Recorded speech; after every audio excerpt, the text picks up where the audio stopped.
교회는 당연히 주님의 지상 명령에 따라 전도에 힘써야 한다.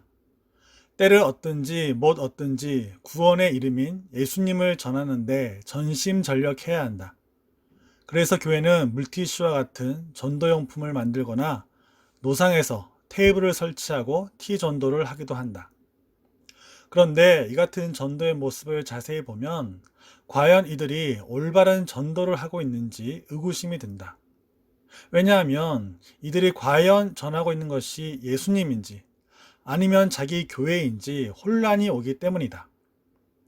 예수님을 전하는 것이나 교회를 알리는 것이나 같은 것 아닙니까 할 수 있겠지만 이것은 비슷하면서도 다르다. 전자는 예수님을 믿으라는 것이고 후자는 자기 교회에 오라는 것이다. 물론 자기 교회로 인도해서 예수님을 믿게 하면 되겠지만 이런 순서는 부자연스럽다. 즉 전도는 예수님을 전하는 것이지 자기 교회 홍보가 아니라는 것이다. 앞에서 말한 교회에서 제작하는 전도용품을 살펴보자. 물티슈를 예로 든다면 거기엔 보통 교회 건물 사진이 있고 교회 이름과 담임 목사 이름이 크게 인쇄되어 있다.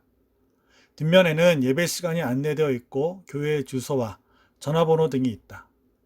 전도용품 어디를 봐도 예수님은 없고 구원에 관한 성경 말씀도 없다. T전도를 하는 테이블과 현수막을 봐도 온통 교회 이름뿐이지 예수님은 어디에도 없다. 물론 이 같은 방법으로 전도하는 분들이 예수님이 아닌 자기 교회만 홍보하려고 한 것은 절대 아닐 것이다. 이분들의 헌신과 열심을 격화시키고 싶지 않다. 하지만 불신자들의 입장에서 정확하게 정리를 했으면 좋겠다. 이들에게 필요한 것은 예수님이지 특정 교회가 아니다. 교회는 근처에 있는 건강한 곳을 찾아가면 된다. 아무 교회만 가면 되는 것이 아니고 건강한 교회를 소개받아서 가면 제일 좋다.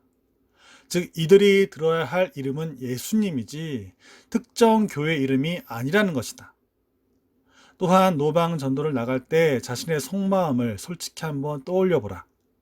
과연 당신은 길거리의 사람들이 예수님을 믿기 원하는가? 아니면 자신을 통해 자기 교회에 출석해서 전도 실적을 올리기를 원하는가?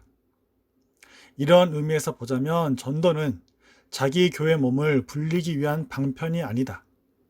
교회 양적 성장을 위한 방법이 아니라는 것이다.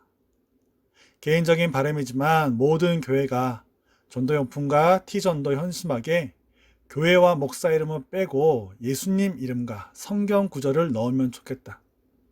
그리고 우리 교회 오세요가 아니고 예수님 믿으세요라고 했으면 좋겠다. 교회 이름과 예배 시간 등은 전도용품 뒷면에 작게 넣어도 된다. 가장 들어가지 않아도 되는 것이 목사 이름이다.